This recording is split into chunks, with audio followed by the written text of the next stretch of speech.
This Torah class is brought to you by TorahAnytime.com. Welcome. This is Marriage Workshop Part 2 here at the Tarleton Hilton. And what I'd like to start off with first is that we all know that as Jews, Hakaras HaTov, appreciation, is a very vital attribute. But in marriage, it's a big deal. Because in marriage, when we show our appreciation, then it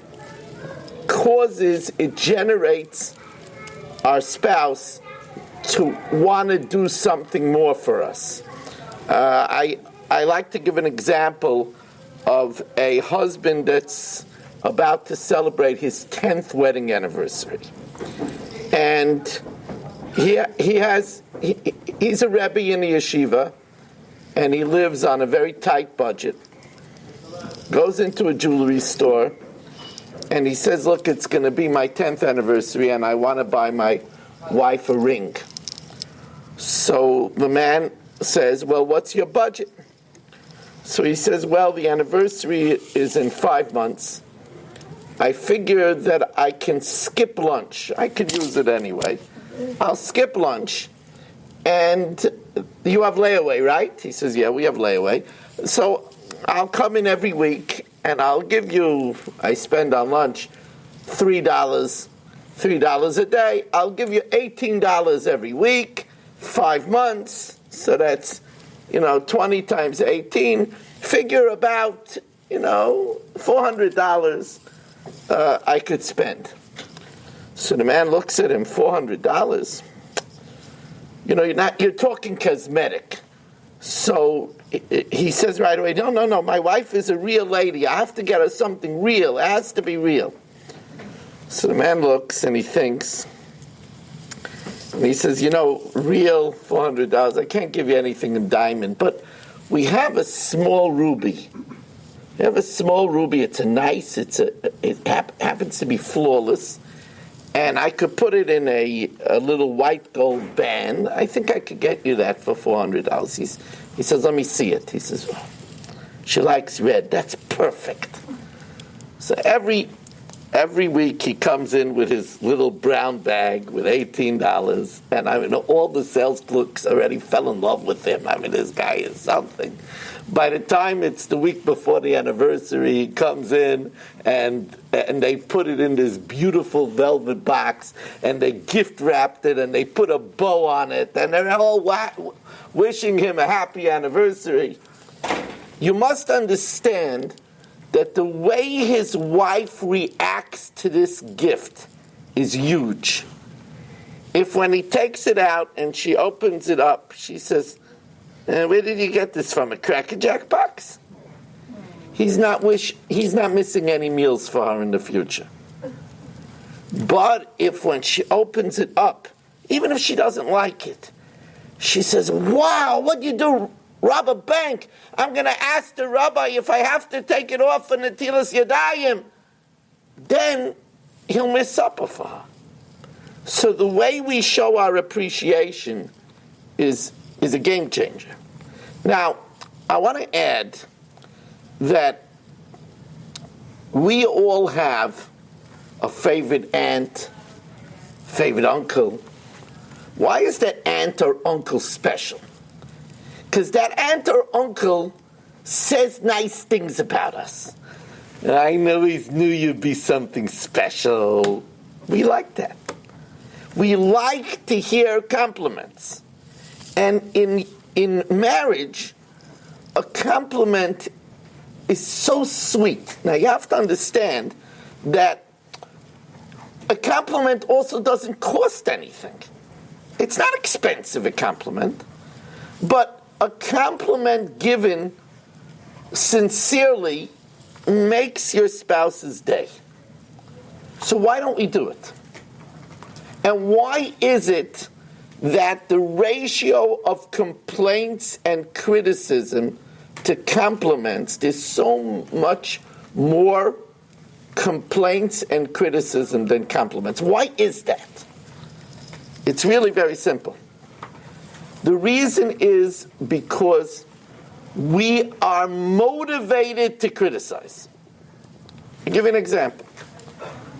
You have a busy Sunday, and you say, listen, we got to get out of here by 12 o'clock. I mean, there's going to be traffic, it's Thanksgiving weekend, and I have work on Monday. I got to get out of here on time. And it's 12 o'clock, and your wife didn't prepare anything. Her clothes, her shaitels are not put in the shaitel box. The clothing is... I don't understand you. What's wrong with you? Are you hard of hearing? Now, you don't need any motivation to do that. There's something wrong. There's something missing. It's natural to complain. You tell your husband, look, I know you're in a rush, but I cannot take when you speed. It makes my stomach sick. I get nervous. Don't speed. He's going 80. What are you, a maniac? Are you a maniac? You don't need any kind of motivation to do that. It's just normal. But if you come to the room and everything is packed up in the suitcases, ready for the bellhop, what are you supposed to say? Very good. What do you mean? Well, that's the way it should be. You come home and the children are bathed, they have nice ribbons in their hair, and the house smells from the chamin or the cholent. What do you say? Well, that's the way it should be. I mean, the husband, if a wife goes into the butcher, and the butcher says, Mrs. Schwarzkopf, you have some nerve to walk in here with the bill that you have. I expect you brought me a check. No? Get out of my store. You walk into the grocery. You bought us some money, right? You wouldn't have the chutzpah to come in here without you have a bill a mile long. She comes home and she tells her husband, you know, you're a real failure. You're a real lemon. You know, my mother told me I should watch out from you. But if all the bills are paid, there's no collection calls, you're not motivated to say, hey, you know, you're really on top of things. You know, I'm a lucky girl. You don't say that. That's the way it should be. We have no motivation to compliment. Things are wrong. It's natural to say, hey, this isn't good. But when things are going good, that's the way it's supposed to be. We're not motivated to compliment. So that's why we need shiurim like this. We need to be reminded that we should say, you know, I'm lucky to have you. You know, what a beautiful Shabbos you made. You know, the house has such an aura of serenity. You know, that's you. You're the Keres Abayis. You know, other people, they worry from week to week how they're going to pay the bills. I never have to worry about it. You know, you're such a good provider. Our children are so lucky to have a father that they never have to worry about money. We have to learn to express appreciation to each other. And that, it makes things so much sweeter. It doesn't cost anything. But it is, again, the Yetzer Hara is not interested in us to do this. It's not something that is natural. It's natural to complain when something is wrong. We don't need any prodding for that. But when things are right, it's not natural to say something nice. You have to accustom yourself to do that. And it's very important. It's a lubrication that makes the marriage so much sweeter. Now, talking about saying things, I want to add something else. Greetings and goodbyes are very important. The way a husband and a wife take leave of each other in the morning leaves a lingering taste throughout the day. I'll give you a mashal. A wife says to her husband, you know, Will you leave already so I could finally have some peace and quiet? This poor guy, he's standing by the bus stop to come home, and a bus passes by, it's full. He doesn't even care. He's not looking towards to going home, so he missed the bus. So it's better by the bus stop than in the house. He's going home to that? But if the wife says to him, have a wonderful day, I can't wait till you get home. Even if he has a miserable day at the office, it's a miserable day. But okay, it's only work, but he's going home to something. It makes it all worthwhile. It's something to look forward to the whole day. The same thing is how we greet each other. A wife went to work. She comes home, and the husband says, I got home early. It was cold outside. You want me to give you a cup of coffee? Now it's warm in the home when you're home. Right?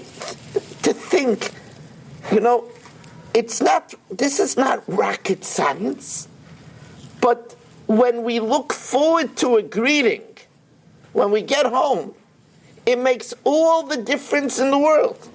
The way we send each other off in the beginning of the day makes all the difference in the world. We have to think about these things. Now I want to talk about loyalty.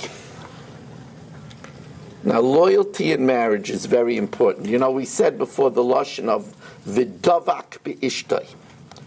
Now, dveikus is to cling, but dveikus also means loyalty. How important is loyalty in a marriage? Look at Eishes Chayil. Now, Eishes Chayil has all the milas of the woman of valor. The very first description of the Eishes Chayil. Eishes Chayil mi yimtza, v'rochak mi pnine michra. Who can find a woman of valor, and far from pearls is her worth? So what's the very first thing that we say about the Eishes Chayil? The very first thing we say about the Eishes Chayil is Botach bo leiv baila. He knows that he can count on her. In today's cutthroat world, in today's world where people are so fickle, in today's world where a person could work for a company for 20 years and Monday morning he has a pink slip and is told to empty out his desk. In today's world where a guy can be replaced by somebody that's younger and is willing to work more time for half the pay, overnight.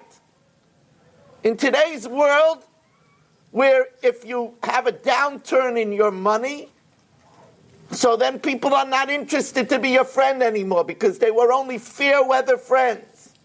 That's today's world.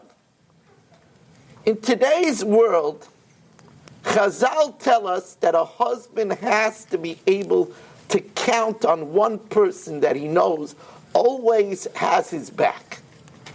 And that's Botach bo leiv baila. Her husband knows that in her he could count on. No matter what, her he could count on. Now that's something, first of all, it means that we never wash our dirty laundry in public. You're upset about something, you never show it in public. That's treachery to the marriage. Now sometimes a wife will do that because she's very upset that her husband is putting on an act in front of people. He's not so nice at home, but he's nice in front of people. She can't take it. So she wants to unmask him. But that's not marriage. Botach bo leiv baila. Her husband knows that he can count on her. Can't count on many people in life. But on her he can count on. It also means, you see, remember I told you earlier today that marriage is very reciprocal. We react to the way we're treated. A A wife can't afford to do that. Now you'll say, Rabbi Weiss, why all of a sudden are you saying wife, wife, wife, wife? I mean, what happened all of a sudden? You've been pretty balanced. What happened all of a sudden? You see, there's a reason why a woman is the Akeres Habayis. There's a reason why a woman is Soifia Halichais Beisa. She oversees the way of her home. She can't afford that if her husband gets irate, that she will react in kind. She can't afford that if her husband is sick and gloomy, she will act that way with him as well. She can't afford that. That's why right after it says Batach Bolev Baila, it says Gemalasu Toiv Veloy Ra. She returns good but not bad. Kol Yemei Chayah, all the days of her life. Listen to what it says about an Eishes Chayah. Gemalasu Toiv. If her husband is nice to her, she'll be nice right back. But if he's not so nice, he's grumpy, maybe irritable, she doesn't return that kind of reaction. This is not easy. This is not easy. But this is the description of an Eishes Chayah, because that will recalibrate that will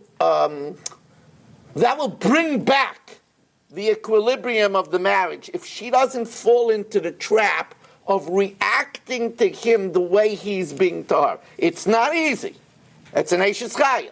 But that's the meaning of Gemalasu Toiv. She returns good, v'loy ra, but not bad, Kol Yemei Chayah. Because if he comes in and he starts the evening off not nice, and she right away responds in a not nice way, the evening is ruined. So he comes in and he says, I should have known supper wouldn't be ready yet. I worked so hard today. She had a very hard day with the kids. One of them is sick. One of them came home with a note from the teacher that if she doesn't do the book report, then she's going to get into real big trouble. So you're sitting and working with a book report, and you didn't get a chance to put up the supper right on time. He comes in and says, just like you don't appreciate it. I work so hard during the day. There isn't even dinner ready. I mean, So instead of saying, I wonder how you would do a book report, or maybe you should have done the book report on Sunday, she says, yeah, I know, I felt bad about the supper, a few things with the kids over here, but I'm getting right on it. Now that's a very hard thing to do. But right away he's mollified. If he's a decent guy, in a few moments he'll say, what happened with the kids? Oh, there was a book report, one of them is sick. Okay, I understand, but I'm very hungry. Not an apology exactly, but she diffused ruining the whole night. That's the chokhmah of a woman. That's chokhmas noshim bonsa boisa. The wisdom of a woman builds her home. Now remember I talked to you during the day about the fact that there is an imbalance of responsibilities. You don't have a daf yomi to go to, and you don't have to worry about minyan 3 times a day and run out to Shomer Shabbos at 11:30 in the night if you didn't catch a Mariv. You don't have to worry about putting on tefillin with a guf noki, with a clean body, and without distracting your mind from your tefillin a second. You're not supposed to have hesach hadas when you're wearing. You don't have to do all of that. But you do have the responsibility of trying to create an aura in your home. And make no mistake about it, that aura will define the way your children look at life. Miller used to say that a mother defines how her children view a rainy day. If a mother says, as it rains, oh, it's so gloomy outside, you feel it in your bones, it's so, all the plans are ruined. Ugh, it's such the mud, it's yucky. What a yucky day. The child grows up that a rainy day is gloomy and a downer. Ramila would say that rain is the most stupendous act of chesed for mankind. He says, when it rains, Do you know how many creatures lift up their mouths to have a drink? You know how many blades of grass are satiated with the rain? Rav Miller actually got excited on a rainy day, and he would say how invigorating. What an act of incredible gemilas chasadim to the masses. And if you do it, then your children will view a rainy day as invigorating because they don't know any different. That's the koyach of a mother. A mother has a tremendous amount of koyach. You know, David HaMelech had a father, Yishai, who it says was yoytzei b'uchlusa v'nichnas b'uchlusa. Yishai taught 600,000 people a day. He also was one of the 4 people that never sinned in his entire lifetime. He never sinned. Yet when David HaMelech gave attribution for his success, he said, Ani avdecha ben amosecha. He gave credit to his mother. The things that a mother does to create a sense of tranquility in the home, harmony. Yes, it's true. A person has to look away sometimes, which is one of the hardest things to do. We like to set the record straight. When somebody does something not nice to us, first of all, we're very afraid that it shouldn't happen again. And we don't like to be taken as a sucker. You know, we don't like that. So we like to, why did you say that? Explain to me, why did you say that? Are you going to do it again? And we make a federal case over it. That's absolutely normal. But there's a tremendous koyach in looking away. Chazal tell us, Kol ha'maver al midaisav, ma'avirin mimenu al kol pshav. Whoever looks away and doesn't demand on what's their due, Hashem forgives their sins. Because if we're forgiving, Hashem does so mida keneged mida, measure for measure. It's a huge koyach to be maver al midaisav. We actually pray for this every day in Shemona Esrei. We say, V'lemekalelai nafshi sidain. To those that take me lightly, let me be quiet. Let me not react. V'nafshi ke'afor lakol tiyeh. And let my soul be like the earth on the ground. When we walk on the ground, the earth doesn't say, ouch. The earth doesn't react. That's what we mean when we say, V'nafshi ke'afor lakol tiyeh. It's not an easy thing to do. But that, being a mevater, Chazal tell us, there's a famous story which Rav Zilberstein brings down in the Tufri Abiyu, that a couple that couldn't have children was told to go and find a person that was a mevater and get a bracha from them. And as the story went, at a chasana, this person saw a man who they were making fun of at the table. And he quickly came over to him and he says, could you please not answer back? And then he asked him for a blessing. And 9 months later they had children. The power of looking away. I really shouldn't even include this in the presentation because it's almost impossible to do. I try to be practical. I try to tell you things. Looking away is a very hard thing to do. It's to be a mevater is very hard. But you should realize the reward for this. The reward of being a mevater is you save the night. You save the weekend. When we were growing up, I'm the oldest Weiss, and my next brother, Yosef Asher, is 3 years younger than me. Now, he happens to be a genius, but still 3 years younger than me. So when I was 5, he was 2. At 2, he was already reading. I was teaching him to read. We have a notebook where I taught him how to read. He was 5 and I was 2. I was 5 and he was 2. At 8, I was 5. At 11, he was 8. So we would play all kinds of games: Scrabble, chess, careers, checkers, paddleball, Chinese handball. He would always lose. Because still you can't make up from 8 to 5. It's just, it's not fair. So one day he got frustrated and he said, "Today, winners are losers." I'll never forget it.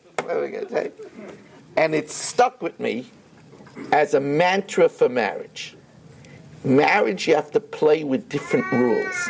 Because in marriage, winners are losers. You come home, you have a fight with your husband, and you win. Now you're stuck with the loser the whole night. Think about that. Winners are losers. You have to understand that the rules are different in marriage because you have to live with the person. And if you have to know, you might win the fight but lose the war. The weekend might be spoiled. To look away, if you could look away. I once heard from a gadol, I think it was Rav Keller, the Rosh Hashiva of Telz. I once heard from him, thank you. I once heard from him that anything that will not bother you in 24 hours, it's not worth making a federal case over. If it's not going to bother you in 24 hours, is it worth the fight? And most of the stuff is petty stuff that you won't even remember in 24 hours. There are rules like that. Rabbi Frand says another great rule. I'll never forget it. This is a true story. One of my balabatim, a woman, asked me, Rabbi Weiss, have you heard from other people that Friday afternoon is kind of a hard time for Shalom Bayis? So I said, you didn't invent it. So I told her that it's a Ben Ish Chai. The Ben Ish Chai said when Adam Arishan sinned in the 10th hour of Erev Shabbos, which is about 2 hours before Shabbos, and it created a wedge between Adam and Chava, they would separate for 130 years. The Satan was given a koyach on Erev Shabbos to create a wedge between husband and wife. That's a Ben Ish Chai. And he adds, and since it's Leil Mitzvah Friday night, and the Satan doesn't want that to succeed, so he's already starting mischief Friday afternoon. Says Rabbi Frand, such a chachma. He says, if something bothers you Friday afternoon, tell yourself, I'm only getting upset because it's Friday afternoon. Because there's a koyach, and I'm not going to let it get me upset. It's only because it's Friday afternoon that this is bothering me. And when you're forewarned is forearmed.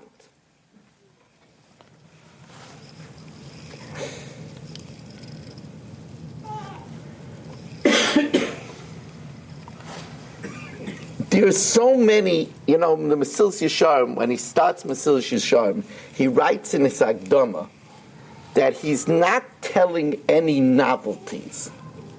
He's just reminding us of truths that we forget and we don't think about. When you hear a Shalom Bayis shir, it sounds extremely practical. It sounds, I didn't have to come to hear this. He's just talking common sense. It's 100% true. But you're not figuring on something. You're not figuring on the Yetzer Hara. Reb Ruven Feinstein tells a great story. It's a great story.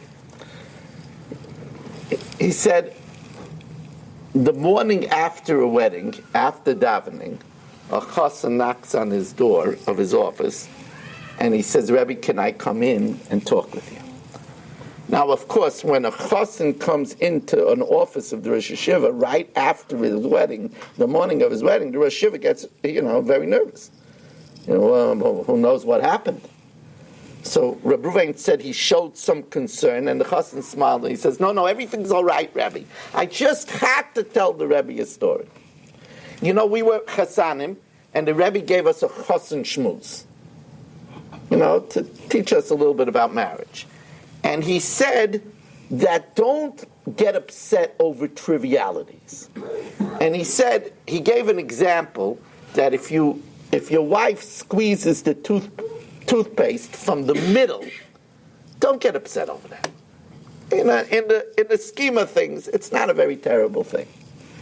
So the Chassan told Reb Ruvain that, when I heard that, I was insulted. I felt degraded. Here we are, we're Yeshiva Bachrim learning very shvera sugyas, chardel and takfakayin, be'iyan, we're hearing shiurim in depth, and the Rebbe has to tell me that I shouldn't get upset to the woman that I marry, to the woman that I love, because she squeezes the toothpaste in the middle. I mean, what are we, babies? He says, I really took it personal. I was upset. So I want to tell the Rebbe, this morning I walked into the bathroom and my Kala squeezed the toothpaste in the middle. And I was very upset. She's a slob? And then I remembered and I laughed. The answer is, so what's pshat in this stuff? This story carries a very big lesson. When he heard it from Reb Ruvain in his shmuz, it was theoretical. There was no Yetzer Hara involved. Without the Yetzer Hara involved, of course, it's stupid to get upset about that. But the Yetzer Hara wants us to get upset. The Yetzer Hara doesn't want us to have Shechina. So, of course, when you hear me talking theoretically about all these things, about complimenting and about letting your spouse tell you once in a while what's wrong, and the importance of greetings, and to give warmth and to look away. When you hear all these things, you say, oh, Rabbi Weiss, tell us something, a chiddush. The answer is that we need to ingrain it into ourselves so that when the Yetzer Hara strikes, we'll be prepared for it. Because in the throes of it happening, the Yetzer Hara gets the better of us. Now, we didn't talk yet at all about anger. Anger is a terrible thing for a marriage. The Ben Ish Chai says that if a girl that's dating a young man hears that he's a very angry person, she should drop him and run. I've heard from women who have husbands that have explosive tempers. They say to me, there's no light at the end of the tunnel, because I never know when he's going to explode.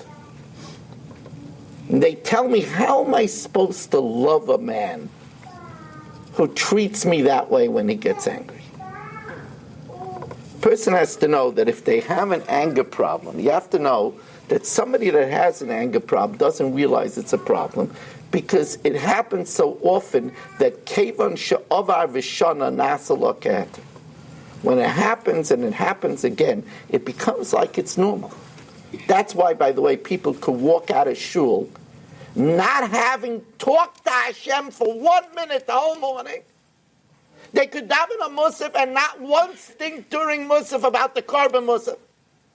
People that go years davening musaf on Shabbos, they thought about the children, they thought about the gala, they thought about the sleep. Not once did they think about the korban musaf in the Beis HaMikdash that the musaf represents. It doesn't bother them, because it's habit. People that get angry, it becomes a habit. But the people that we live with, here I offer you a challenge.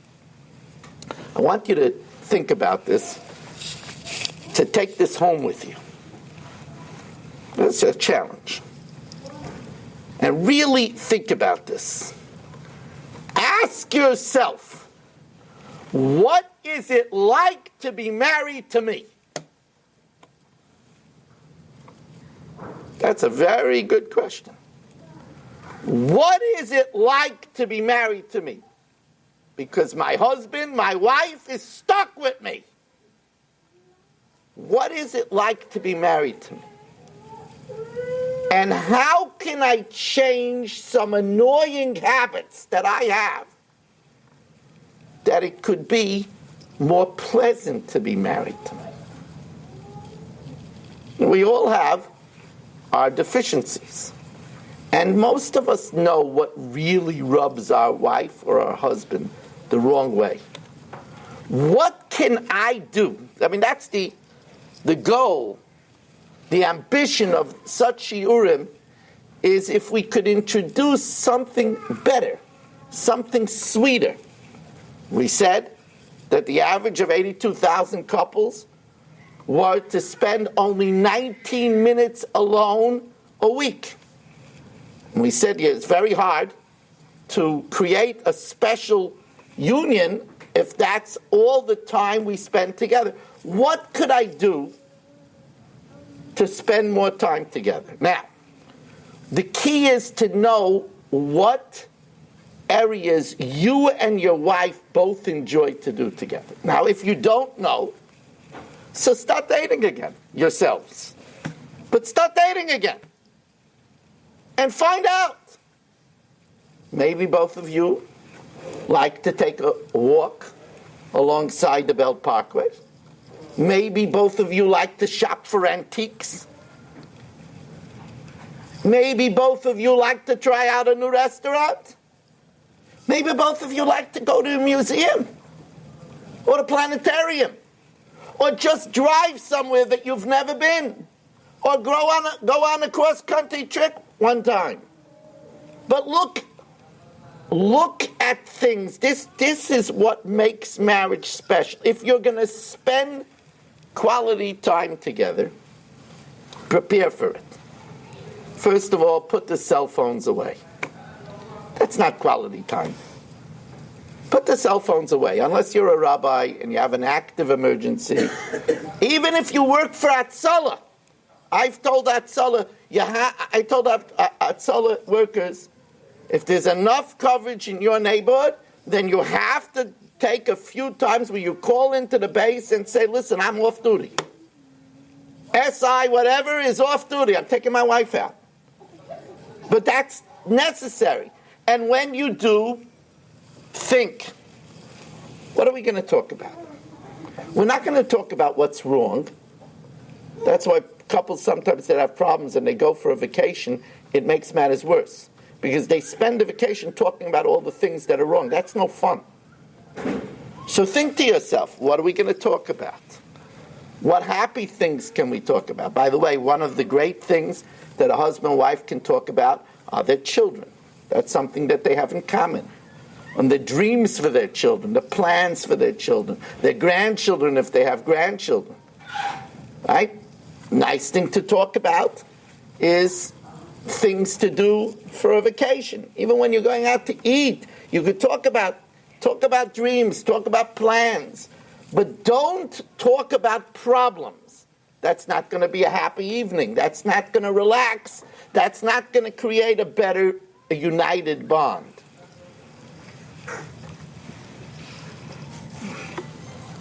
There is something that the man could do that could greatly upgrade the quality of the marriage.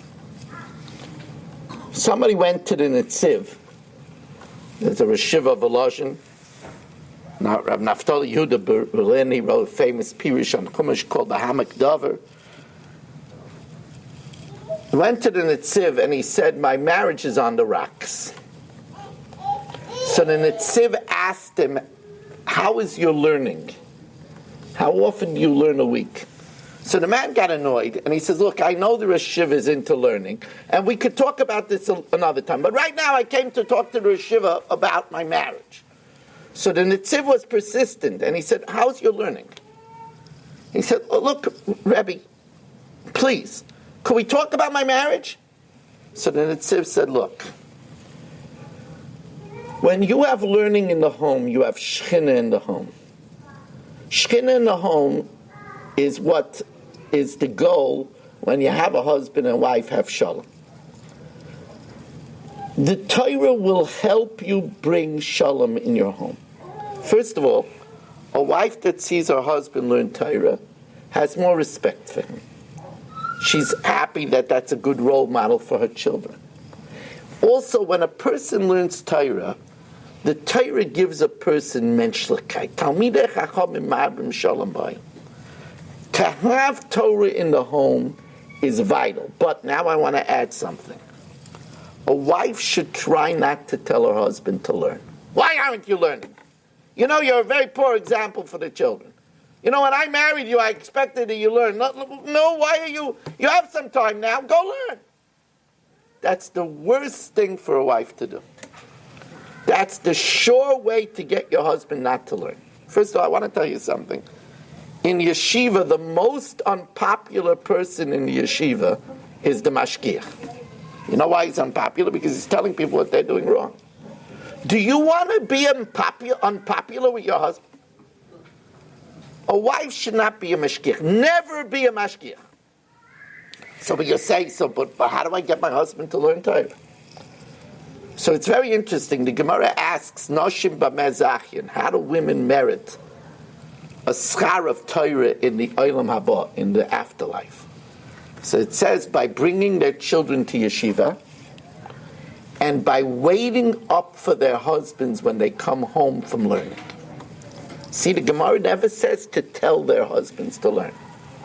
What's the idea of waiting up for a husband? If a husband goes to a wedding, you don't know the person, you don't go, it goes, you go to sleep. You're going to wait up for him till he gets home? Don't wake me up. You're going to learn Friday night, you're going to a share? I'll wait up for you. For that, I'll wait up. You're learning? That's for the success of our home. That's my nitzchias. For that, I'll wait up. By showing that you admire your husband, here's a secret that men won't tell you. Every husband craves the admiration of his wife. Every husband. Every husband craves the admiration of his wife. So when a wife shows that she admires something in her husband, that is the biggest incentive for her husband to do something. A moment about money.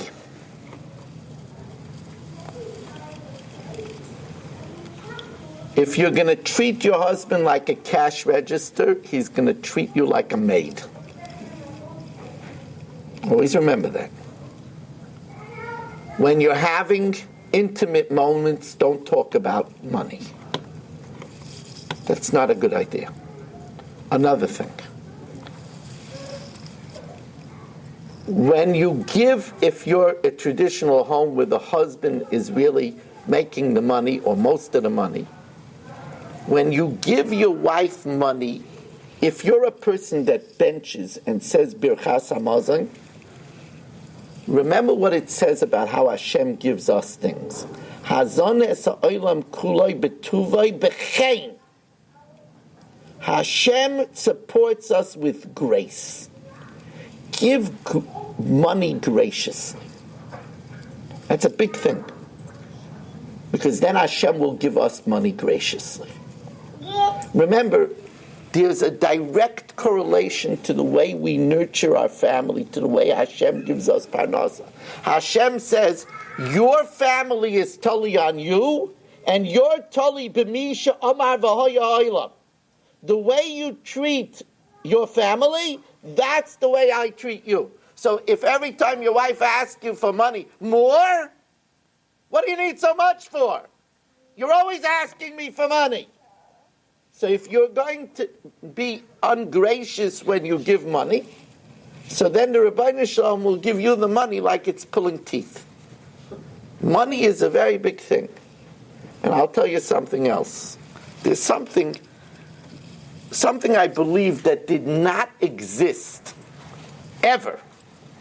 It never existed in Europe. It's something called a dormant bank account. What's a dormant bank account? It's a bank account of a lot of times a huge amount of money that hasn't been used. Sometimes you want to take some money out of savings and you go to the bank and they tell you, sorry, we can't give you the money. So what do you mean? It's my money. It has my name on it. It's in my account. I'm sorry, the account has been frozen. This happens in big banks. You didn't take money out from the account for a year, they froze it. You have to go to sit down by the desk and show your credentials and everything to unfreeze the account. It's called a dormant account. Here's people that they live and they act like they're tight.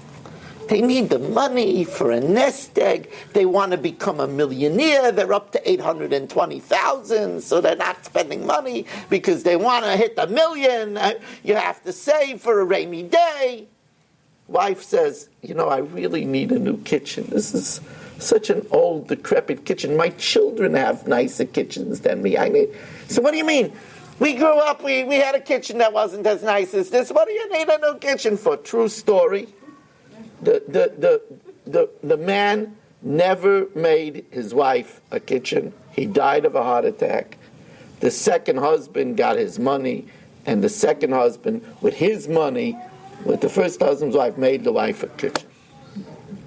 Could be if he would have made the kitchen, he wouldn't have died. That's a serious thing. Remember, the best protection in life is to make ourselves needed. We might not be so but if our wife needs us or our husband needs us, Hashem is not looking to break a set. That, by the way, is the advice of the Orchos Chaim, not Laharosh. There's another Orchos Chaim written by another Rishon, the Orchos Chaim Laharav Luniel. And he writes, Harotzeh laharich yomim, if you want to live long, have a marba ba'achim v'reim, have many people that need you. But remember, 40 days before the creation of the embryo, a basko went out, bas ploini leploini. We were created for each other. Hashem is very loath to break that set. So if we're good to one another, that's a reason to live. Even if we're not very good people in other areas. But if our husband doesn't deserve to lose us, our wife doesn't deserve to lose us, we stick around. You'll say, Rabbi Weiss, where do you get this from? You're just saying it. The Gemara says that Nadav and Avihu, the saintly sons of Aaron, died because they weren't married. So everybody asks, what do you mean they died? It says in the Torah why they died. They died because they brought a foreign fire in the Beis Hamikdash during the time of the inauguration. Yes, but says all the commentators, if they would have had wives, they would have lived because their wives would have not deserved to lose them. They didn't have wives, they didn't have children, and therefore they had to make it on their own merit, and they messed up. They messed up in the Beis Hamikdash on their level, so they got heavenly incinerated. Two laser-like beams came out of the Kodesh Kodashim and internally incinerated them. But if they would have had a wife, and they, of course, at tzaddikim, they would have lived properly, their wives would have needed them, they would have stayed, they would have been alive. The way we behave to our spouse saves our life. It is really a matter of life and death.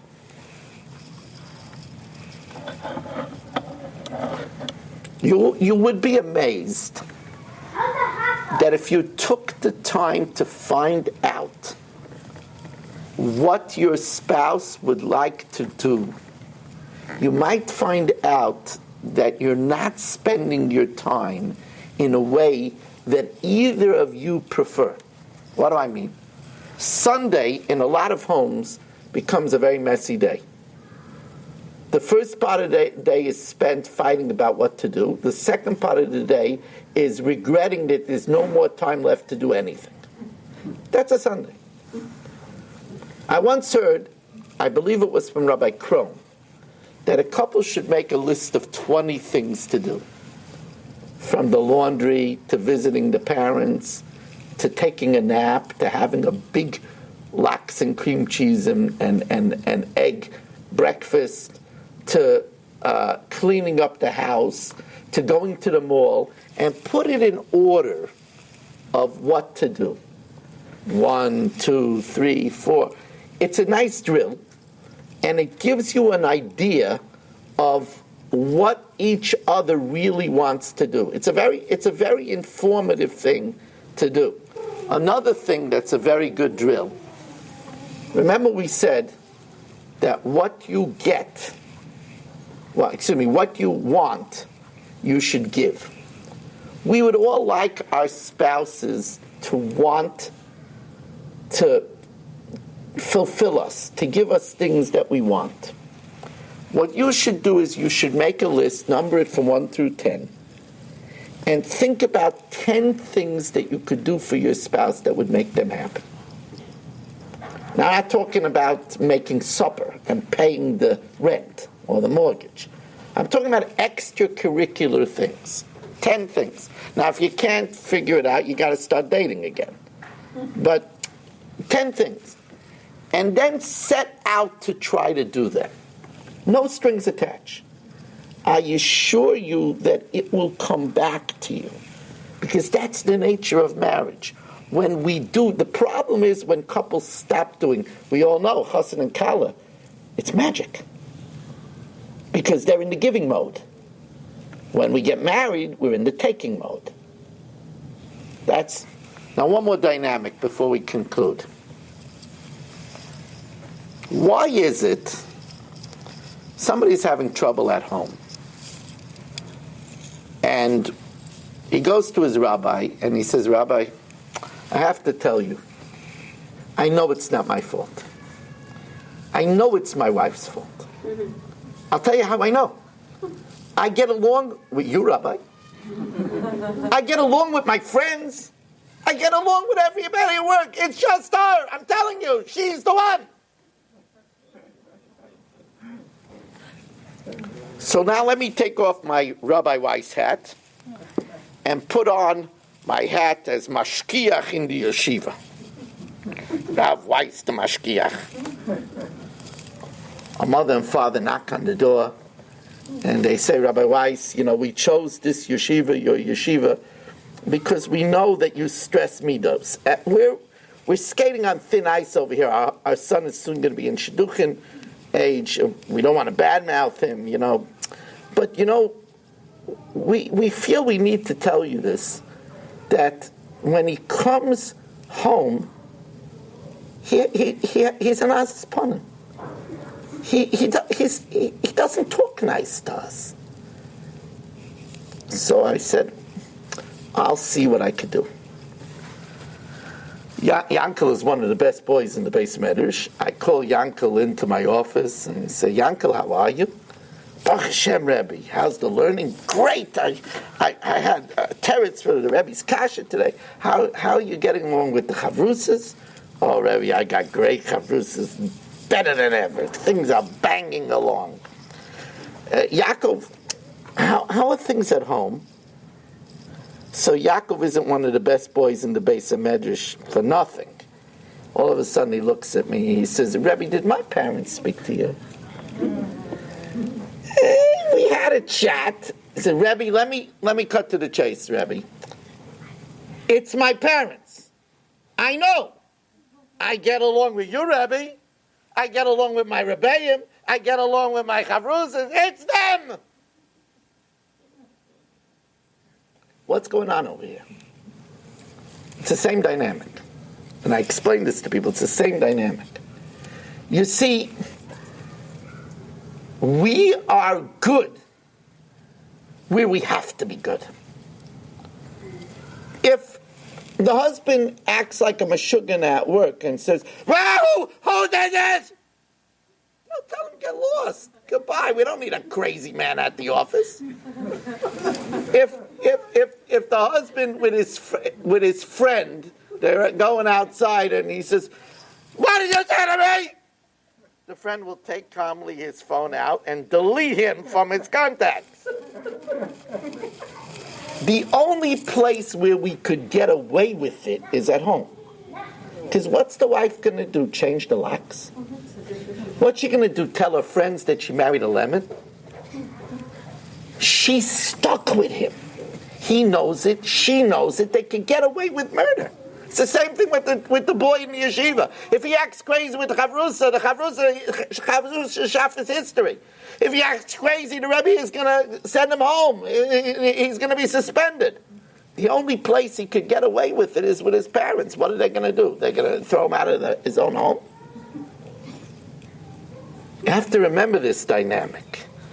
And what's interesting about this dynamic is that in reality, our most important relationship is with our spouse. And a child's most, I remember in Machanenu, a Hasidic yeshiva, I spoke to 500 girls, and I asked them, who's the one woman in the world that you have the biggest responsibility to respect? And they all said, Mommy. Then I asked them, who is the one woman in the world that you're most often not nice to? So some said their sisters. But most of them said Mommy. And you saw on their faces the confusion. I told them that's because you could get away with it with Mommy, and also because that's the one that you have the biggest Yetzer Hara for. We say in Eishes Chayil, Komu v'neha v'yashrua, her children get up and sing about her, Baila v'yahalla, her husband applauds her. And the question is, well, of course! Tell me that strangers do it, children, husband. No, Shlomo HaMelech Ish Chacham Mikol Adam knows. It's easy to get along with strangers. If even our husband says nice about her, if even our children says nice about her, that's an Eishes Chayil. It's true that way for men as well. I hope that you'll think about the truths that I've told you. I beg of you, do not use what I say against one another. Did you hear what I said? That's not the purpose of these talks. It's always easy to find other people's faults. Remember, we're Teflon coated. Ein adam roya nigei atzmai. We don't see our own faults. There's a reason for it, because if we saw our own faults, we'd be jumping off the bridge. There'd be a line by the Verrazano Bridge to jump off the bridge. We get so depressed. So Hashem makes it that we're Teflon coated. In other people, we notice their flaws immediately. But we have to work to try to see, what could I do? This is not just for me. It's to teach our children. It's to have shchina in the home. It's to become rich. It's my daf yomi. It's my minyan. It's my tefillin. That's what the Avudraham says. When a woman is an Ezek Kenegdai, that's her daf yomi. That's her tefillin. That's her minyan. And that merit, Hashem should bless us with sweetness, for long life and good health. Ad bias goyel. Now I have over here, my wife and I schlepped it here. I mean, under no obligation, but I have my Power Benching, which is 312 pages, all about benching. That's only $20. I'm glad to sign you a copy. I have Challenging Times, which is all about 9/11, and it has actually even three chapters on Harry Potter and the Pope's Apology. That's about contemporary issues. Passionate Judaism is all about doing mitzvahs with passion. Meaningful Living is about the Yom Tovim. There's the hardcovers are $25. There's CDs. There's two question and answer, two Q&As that I did in 8 cities. It was simulcasted in 8 cities. There's two Q&As that I did on a range of topics, shidduch and marriage and all kinds of topics, 2 different ones. There's 2 shiurim on marriage here. There's a shiur on tefillah. There's a shiur on situation in Eretz Yisrael. The CDs are just $5. There's 12 CDs on the entire Pirkei Avos. That's really, you can learn the whole Pirkei Avos with me, the whole Masechta, and it's 12 CDs in a beautiful album for only $36. And if you want to become a Talmud, you could subscribe to get my CDs every week, which my wife and I have been sending out now for over 30 years. Thank you for joining, and have a wonderful Vach. You've just experienced another Torah class brought to you by TorahAnytime.com.